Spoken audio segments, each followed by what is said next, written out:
and welcome back to my channel. Hi, my name is Emerald Hill and this is where I review what I eat in a day as a fat girl. As a former fat girl, I've lost over 100 pounds, so let's just dive right into it. What I eat in a day in eating recovery. First of all, that's amazing. Being in recovery for eating, good for you. It's really hard to overcome eating. That's something that I also struggle with. Let's see what she tells us about her journey in regards to that. It is something I never really struggled with until I was about 17. From 2016 to about 20. It looks like for breakfast we have, oh my god, it's been so long I don't even remember the name. Snap, Crackle, Pop. What is it? Rice Krispie? Oh my god, I can't believe I forgot the name. 2018, I gained over 150 pounds and I've been trying to lose weight ever since. From 2022 to... For lunch, we've got chicken cold cut sandwich, Italian mayo, shout out to Nona.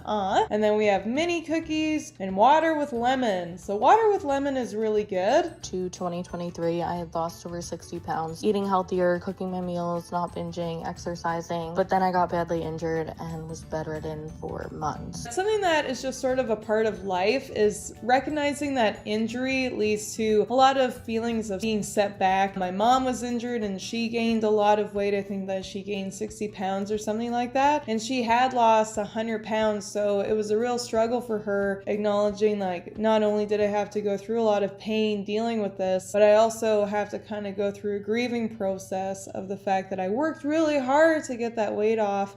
And then to kind of cope with the injury and stuff, a lot of weight came back on. Again, it's just a part of life. It's something that you have to sort of, be prepared for. And the more that you acknowledge other people's stories, the easier hopefully it will be to prepare for those things. So just so you know, in the future, what would be a great way that would work for you that if you do get injured, how are you going to keep a lifestyle that supports your health in that way? It definitely felt like sometimes there wasn't much to do besides sleeping because the pain was so bad and I was on major painkillers. Working because I was still posting every day on social media from my hospital bed, and eating. Then I learned how to walk again through lots of physical therapy, was getting back in the gym. I lost about 20. That's really hard. It's really hard to work when you're on pain meds. Like, it just like messes with your mind, and obviously what she's saying is that it messes with your energy. It's really hard to keep yourself up and going when you're doing that. So when it comes to like, oh, I gained a lot of weight because I couldn't move and maybe there was a comfort element, it's really understandable.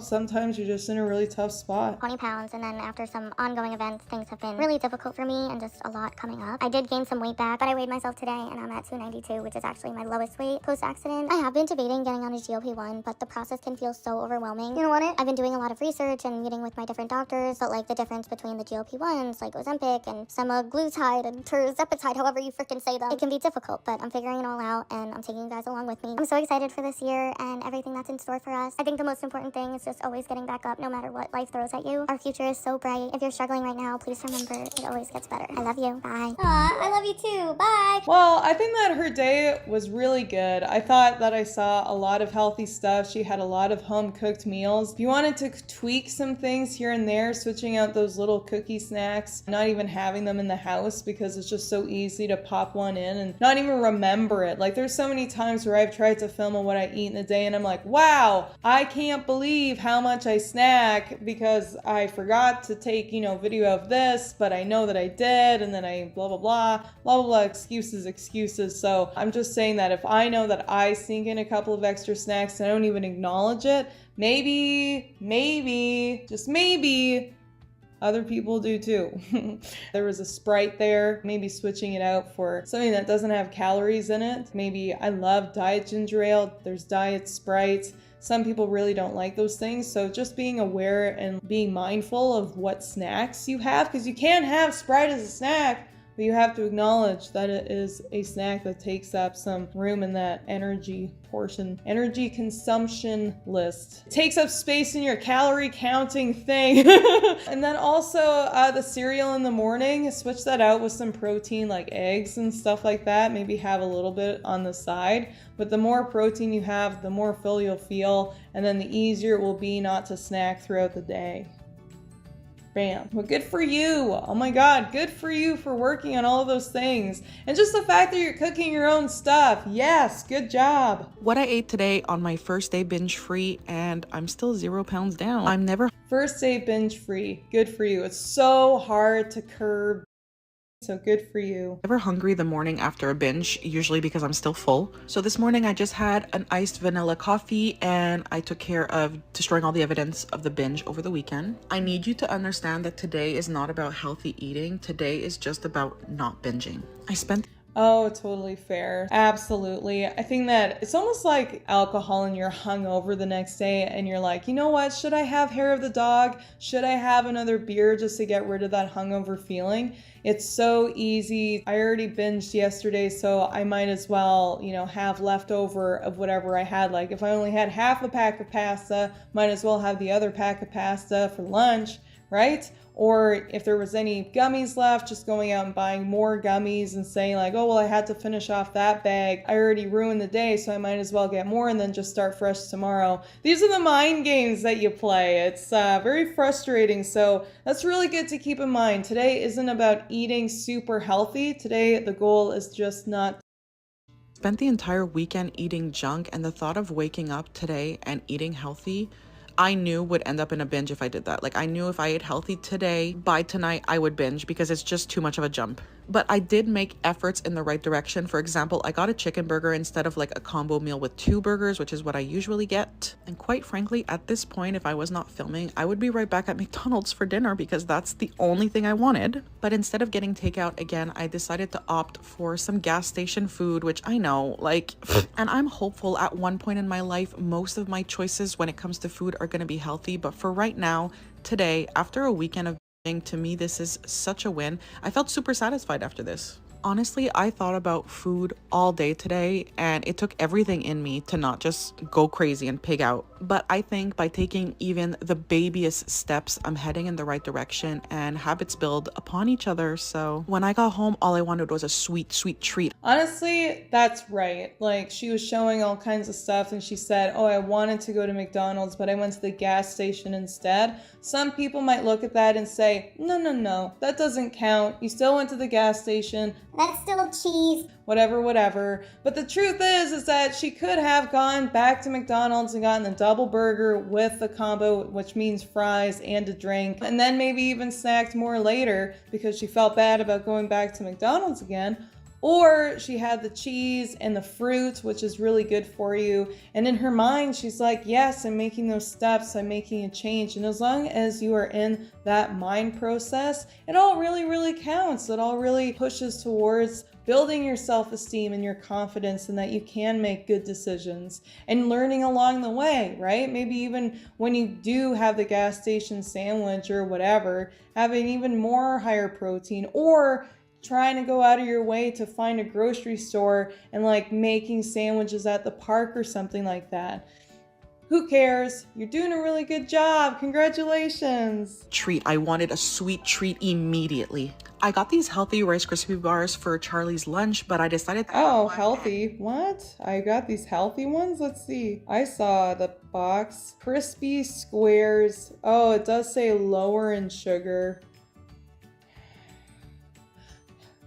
It's kind of funny. It's really great that she actually pointed those out because it's like, on the one hand, you should be making steps that you really feel are good steps towards your health goals. And on the other hand, a part of the journey is learning that a lot of those good steps that we thought we were making is just like blindsided steps that we were kind of like thinking to ourselves they were good. But now we can look back and say, oh, they have the exact same ingredients as everything else. But that's okay. She's still doing her best. And like, I don't see the nutrition, but whatever. It's still a good choice. She still thinks she's making a really good choice. It gave me what I needed, you know? I did end up having to just put myself to bed early because the cravings were coming in strong. I had a bowl of chips and then I knocked out. Love you. Bye. Yeah, so I think in the grand scheme of things, when you're looking at that, it's easy to brush it off and say, oh, that wasn't that good. But it's the mindset change, and that's the real progress that really needs to be worked on, is sitting in those uncomfortable feelings. She was talking about guilt, she was talking about shame from having a binge the day previous, and now she's kind of moving into, I need to just acknowledge how I work, and I need to acknowledge how my mind works. And the truth is if I push myself too far, it's just going to happen again. And the person who is the truest expert of what she is going to do is her, right? So that's fantastic. I think that she's showing us what the real process of overcoming binge cravings really is, which is trying that, eating things in succession, eating little portions of stuff so that you can say that you had it, and then trying your best to combat the cravings and redirecting yourself to other things. It just so happened to be playing with your kids, watching TV, going to sleep early at the end of the day. But I didn't say good job yet. Good job. What at work? So it's just white noise. So we're gonna turn off the volume. We got an espresso macchiato. It's 185 calories. I used to be really against stuff like this, but I recently had like a high protein chocolate milk and it was only 160 calories and 21 grams of protein, and it tasted like real chocolate milk. I think it was like a Fairlife off-brand or something. Mwah. If it's like that and it's protein fueled, I can see why it would be worth it. I don't think it is though. I don't think it's a protein one.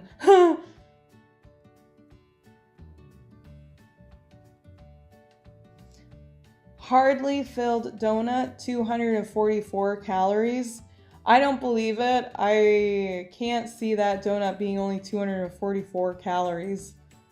But she's trying to count it, so that's really good. That's really important. Hardly filled. Who likes the jelly ones anyway? Get out of here. Yeah, and that's the curse. You can't eat anything with powdered sugar on at work because it's just gonna get everywhere. The struggle. Getting some water. She doesn't like that. We got some cherries. Yeah, cherries are really good. When I was at my biggest, I didn't even bother counting the calories of fruit. I'm kind of starting to count the calories of fruit now, but it was much more directed in like portion sizes towards like heavy carbs and stuff like that. And lots of protein. And we got a salad, a Caesar salad. Yeah, that's 330 calories worth of fat for some dressing. Because Caesar salad, like I said, is fat people salad. I'm sorry, it's true. It's just the truth. We got a lemon brownie. It's 190 calories. This is a long day. It's a long day. So total calories of 1,013. You know what? I really think that when you're at work, what's really great about it is that unless you're addicted to going out and getting food, really great for just staying, being like, okay, this is what my allotted food is for here, and that's just what I'm going to eat here. So when I look at like the brownie and like the coffee drink, 185 calories, those are really good to just, and that's already gone. What was the brownie? 200, and the 100, that's like 400 calories instantly, boom, gone, right? So just like making those little changes, this whole video is just about those little changes. But I think that, you know, curbing your binge eating and really paying attention to your body and how your body works and being able to say, when do I need to distract myself? When do I need to sit in these feelings? And when do I just need to acknowledge what it is I need right now? Or reaching out to a support system too is always really, really great. Talking to a friend, being able to discuss like, hey, this is something that I did. Being able to get it off of your chest. It's surprising how well it works. Thanks so much for tuning in. My name is Emerald Hill. If you have any suggestions, I would be happy to read them. Please give me a like and a subscribe, and I'll see you again. Bye for now.